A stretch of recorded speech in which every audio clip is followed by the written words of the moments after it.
mahilig magbiyahe dyan or dun sa mga may plano magbiyahe this year, kailangan nyo po itong pakinggan. Dahil ang travel tax, I'm sure umaray na kayo dyan once upon a time. Yan yung uri ng buwis na binabayaran ng mga Pilipinong lalabas ng bansa na layong tumulong sa pondo para sa edukasyon, kultura at pagpapaunlad ng turismo sa Pilipinas. Pero sa kabilang banda, may mga panawagan na ngayon na ito ay mabigat na pasanin. Totoo naman. Lalo na po sa mga economy class na biyahero. Kaya sa umagang po ito, tatalakayin po natin kung sino ang kailangan magbayad, sino ang pwede ma-exempt, at ano ang mga bagong panukala sa gobyerno tungkol sa posibleng pag-aalis ng travel tax para sa ilang pasahero. Dahil dito po sa Kada Umaga, sagot namin KU. Layunin po natin na bigyan kayo ng malinaw, tama at napapanahong impormasyon para mas maging handa at alam ninyo ang inyong mga karapatan. Para tulungan tayo maliwanagan tungkol sa bagay na ito, makasama po natin ang tax lawyer ni si Attorney Zarina Gaba. Good morning, Attorney Gaba. Yeah, good morning. You have a very popular last name. Bati po muna kayo sa ating mga kadang mga biyahero dyan. Hello, good morning po sa inyo lahat na nanonood. Okay, naramdaman na natin lahat to, Attorney Zarina. Itong travel tax na ito, pwede po bang ipaliwanag natin sa mga kada kung para saan ba talaga itong travel tax na ito at sino dapat ang nagbabayad nito? Okay. So, gaya nga na nabanggit mo na earlier. So, ang travel tax ay buwis na pinapataw ng gobyerno sa mga mamamayan at sa mga tao na paalis ng Pilipinas. So, basically, hindi mahalaga kung saan nabili yung ticket. So, ang mahalaga is aalis ka ng Pilipinas, lalabas ka, you have to pay this travel tax, no? So, ang travel tax is under Presidential Decree 1183, which was signed by then President Marcos, no? Senior to. Yes, yes. So, yun kasing PD 1183, yun yung bumuo sa TIEZA or yung Tourism Infrastructure and Enterprise Zone Authority. So, itong TIEZA, sila yung nag-handle on the tourism side.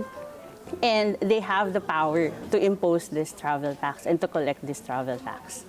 Okay. Anong ginagawa? Is this TIEZA still in existence up to now? Kasi matagal-tagal na yung, Yes, yung yes. termino ni President Marcos Sr. Yes, yes, it's still present up until now. Kung mapapansin nyo, when you go sa airports, mayroong isang booth doon where you pay your travel tax if hindi siya na-charge doon sa airplane ticket. So, you pay it separately. Usually, if you buy your ticket online, wala pa yung travel tax, so you have to settle it when you get to the airport. Yes. Or online. So, they have this online facility na ngayon. So, yung TIEZA yung namamahala na ng pag-collect ng bukod travel sa tax. pagtatayo ng booth para mangolekta sa airport, ano bang ginagawa ng TIEZA? So, under that law, no, yung PD 1183, it says there that itong travel tax, 50% will go to TIEZA, 40% will go to CHED to promote tourism-related education and scholarships, and 10% goes to NCCA or the Cultural Commission. Okay. So, maganda yung layunin nung travel tax. Siguro for others nga, siguro yung first time natin nag-travel, tapos may sinabi sa atin, babayaran mo pa tong tax, diba? Parang napapaisip ka, bakit may iba pang tax? Diba may tax na dun sa ticket? But itong maganda yung layunin ng travel tax. It's just that maybe hindi siya masyadong naipapaliwanag para saan ba itong travel tax at saan ba ito napupunta. Nararamdaman ba ng ating mga kababayan itong tax na binabayaran nila? Yes, I would say yes, definitely, no? Because ang rate ng travel tax for economy passengers is 1,620. Oo, medyo mabigat, no?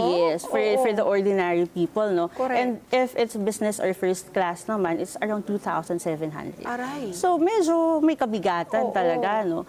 So, bukod pa yan sa terminal fee, na fee naman para dun sa airport pagpapaganda at maintenance ng airport terminal. So, itong terminal fee, syempre, dahil ginagamit mo yung pasilidad ng airport, kailangan mo din magbayad. Ayun, kitang-kita mo, di ba? Yes. May toilet Nararamdaman. paper, may hand soap, Yes. may mga utility personnel. Yes. Oo, pero yun talagang travel tax. Ang gusto sana natin talaga mas maramdaman. Yes. Kung saan napupunta. Pero ngayon, hindi pala, okay, all Philippine passport holders Yes. have to pay travel tax. Yes, if Dun sa going mga- out of the country. Oo, para ba tayong pinapunish? Huwag ka umalis ng bayan mo, dito ka lang. Huwag ka mag-shopping sa Japan. Dito ka mag-shopping. Meron Yeah. bang, hindi naman ganun yun. Not necessarily. I know, no, I understand na sometimes it would feel that way kasi ang bigat. Ang bigat. Ang dami natin binabayaran tax, diba? May VAT pa, may income tax, tapos may travel tax pa. Siyempre, nakakagulat, especially for first-time travelers, no? But I wouldn't say naman na it's to punish Oo. us, no? And na sasabihin sa atin, huwag ka na mag-travel, di ba? Hindi. Because again nga, maganda yung layunin niya. It's just that, Ma-implement personally, no? sana. Yeah. Oo. Siguro it's all about transparency. Correct. Because transparency builds trust. And Correct. right now, I mean, alam naman natin, Medyo no? malabo-labo. Malabo. Oo, medyo opaque. Hindi siya Yes, hindi transparent. So, siguro yung if transparent lang, no? Kung pag nakolekta, magkano yung nakolekta, saan to napunta, Yes. specifically, ano yung mga programs Oo. na paglaanan itong pondo na nakuha sa travel tax. So, siguro yun yung questions din ng marami Yun kung yung bakit kailangan naming magbayad. Because I think if alam to ng taong bayan, nakikita nila Yes. yung output, yung Correct. outcome nung binayad nila, hindi mabigat sa Hindi loob. ganun kasakit. Yes, hindi ganun kasakit, Oo. no? Kasi nararamdaman mo at nakikita mo. Does this also apply to domestic travel? No. It's for Ayun. international Oo, travel. But okay. there are Malinaw taxes po, kasi na separate for domestic. Domestic. This travel tax talaga from TIEZA is for international travels. So hindi ka pa rin makakaligtas kung domestic travel, meron pa rin That's a separate na yung nasa ticket na, yung taxes and okay. duties doon sa ticket. But there are certain Filipino citizens that are exempt from paying this travel tax. Sino-sino po yun? Yes, so basically yung OFWs. Okay. And it's of course to honor their contribution to the country. For infants, 2 years old and below, so exempt yan. And government officials on official business travel. So they have to be certified that it's an official business travel. So yung mga UN personnel, US military, diplomats, yan, yung mga Filipino exempt. permanent residents abroad. Sino po yan? Yung mga green card holders ba yan? Oo. So, they are exempt provided that they stay, halimbawa, umuwi sila dito sa Pilipinas, yung mga balikbayan, no? Tapos may permanent residency na sila abroad. They are exempt from paying this travel tax provided na they stay less than 1 year here in the Philippines. Because if they stay beyond 1 year, they have to pay na. Okay. At ang alam ko, meron mga panukalang naglalayong tanggalin na to. What do you say about that, Attorney Zarina? Can the country afford it? Okay, so recently there's a Senate bill, no, which was authored by Senator Raffy Tulfo. Oo. It's Senate Bill 88, if I'm not mistaken.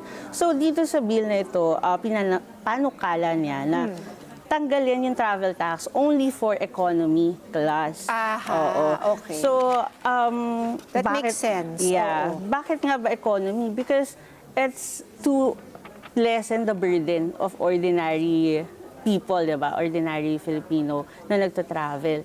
So, magsastay pa rin basically yung sa first class and business class na travel tax.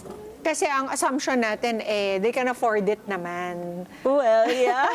If they can buy the ticket, diba? Maybe they could pay the travel tax. Oo. Parang At ganun. saka, ang pinakamahalaga dyan, whether we have to pay it or not, yung transparency nga. Yes, Oo. yes.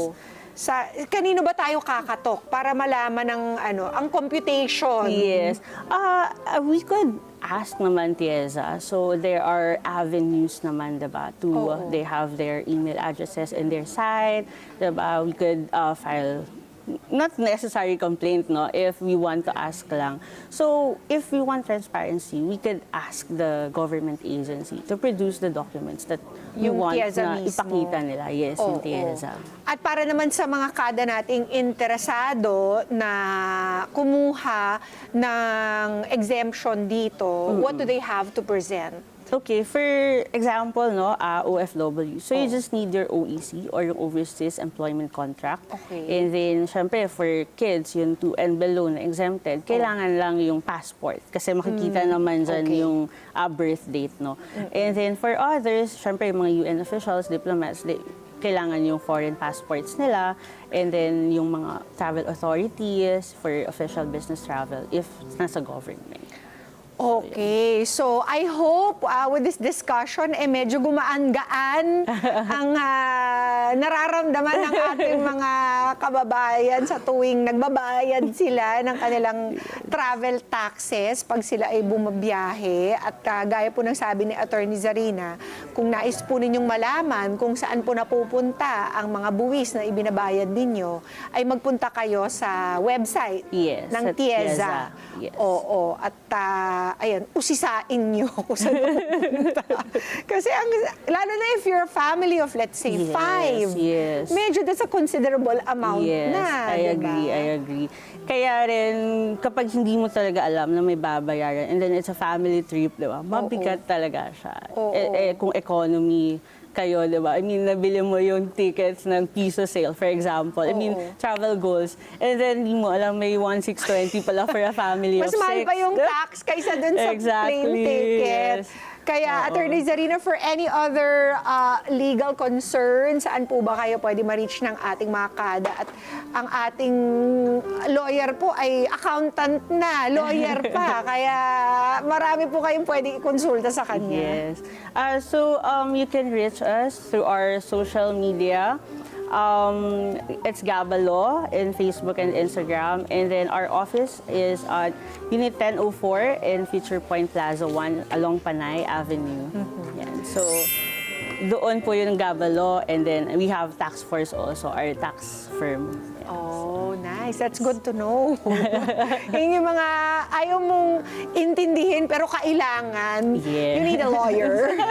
Maraming salamat, Attorney Zarina. Thank you for having me. At makakada mula po sa kung ano ang travel tax, kung sino ang dapat magbayad, hanggang sa mga posibleng pagbabago sa batas.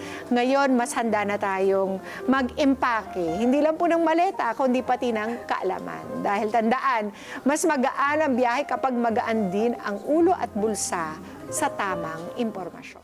Let's get together. Sunday 25. Sunday 25.